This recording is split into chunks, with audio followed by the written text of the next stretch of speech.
X-rated on the beat.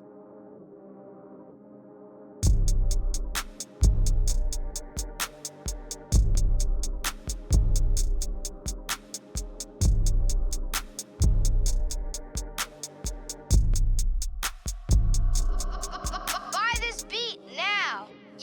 You know you like it.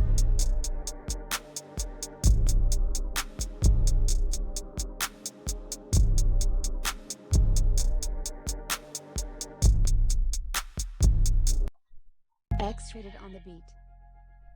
I guess some things never change, do they?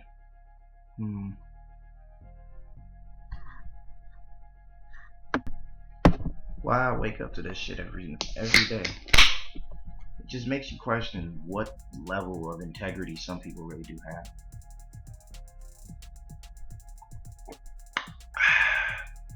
But anyway, so Annie Mushetti, or whatever his last name is, I can't remember his last name. I probably butchered it, I don't care. He says no one cares about the Flash as a character after his movie bombed at the box office. You know, sir, there is a thing called integrity, and filmmaker integrity is what it is. You could have just said no. You could have just said we missed something on it. Anybody would have admit that. I mean, hey, you got paid. You decided to, get your little 3-year first look deal at DC, which, again, you got a second shot at it. You got a second chance at, doing a DC film. Don't fuck it up, because, again, it's the concept that him admitting to him saying the film failed, him acknowledging the film failed is a starting point. But you can't sit there and deny the concept that at the end of the day, the movie wasn't that bad, it was just poorly executed. And because of its poor execution, obviously the project is going to fail. There were several different plots in the movie that ran together and effectively didn't do anything. You didn't explicitly explain several parts of the story. Instead, you wanted to create a Flash movie using bits and pieces of the Flashpoint comic book. Instead of using Superman, you use Supergirl. Okay, I respect the technique. I don't sweat the technique. But he doesn't seem to understand, you saying that people don't care about the Flash character.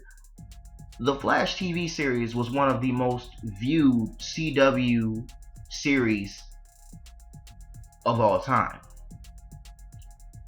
I don't understand at which point did you decide to maybe we should do something different.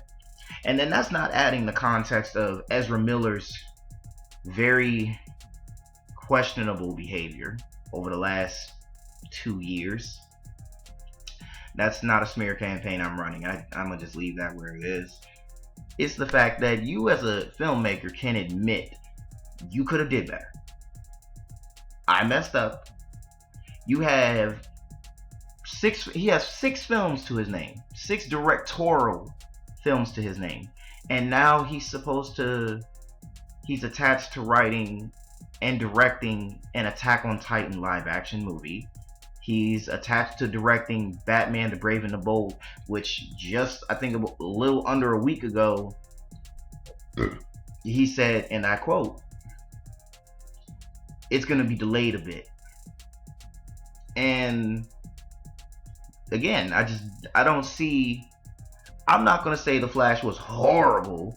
I mean, it could have been better. I mean, the effects were okay, the fight scenes were okay, but it's the aesthetic of the execution in Flash's running animation. There was no effort, there was no to it. And there not being no to it, you're just gonna subsequently make this so much worse on a lot of people that want to go see this movie. And then you pushed it back so many goddamn times. I'm like, of course you're gonna see people not interested in the character. It's not that people are not interested in the Flash as a character. People are invested in the founding five of the Justice League. That's always going to be a thing. It doesn't matter how you slice it or how often you want to cut the group in pieces and try to give them individually a solo movie. It's the factor that if the movie is poorly executed and it's written poorly, this was a cash grab for him. Like, let's just be realistic. He wanted to cash in on that DC money. And because James Gunn is such a easygoing person and is known to give second chances to even some films that he wasn't good at. Now he's attached to making yet again another Batman. So again, either his from going from It 1 and then It Chapter 2, your success needs to be studied, because there's no way you went from It Chapter 1 and 2 to directing The Flash, and then in the industry and throughout the industry, people have already spoken on him and say he's a difficult person to work with. Not saying he doesn't have a good reason to be a difficult person, but it's the concept, like, if you have people who are in a higher position than him saying that he's difficult to work with and that he has a tendency to be a diva about a situation, humble yourself. He needs to humble himself. You need to humble yourself off the fact that you lost that DC money the first time, and you got a second chance at the fact. But at the same given token, I don't think we're gonna see that. We're gonna see Batman Brave and the Bold for at least another 2 years anyway.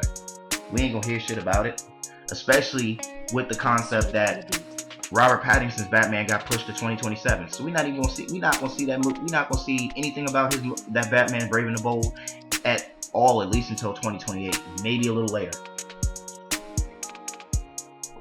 because it's already a slew of DC films coming out. It's already a slew of DC films. You got Superman this year, Supergirl next year, Clayface next year. Then you got Creature Commandos, and it's a whole bunch of other DC stuff coming out. Like, no, come on, bro, humble yourself. It's okay to admit that you were wrong. It's okay that you messed up. If you can admit that you messed up, you're fine. All I'm saying. I'm not gonna sit here and make this no high profile budget, nothing. It's just like, I wrote the film, I directed the film, it wasn't executed correctly, my bad. Next time it will be better. How hard is that? How hard is that? Some of the greatest directors in the world have admitted that they fucked up somewhere. Martin Scorsese, Stephen King directed one of his movies for the first time, and then he said, no, never again. It's okay to admit that you're wrong. Do better. It's nothing wrong with that. All I'm saying.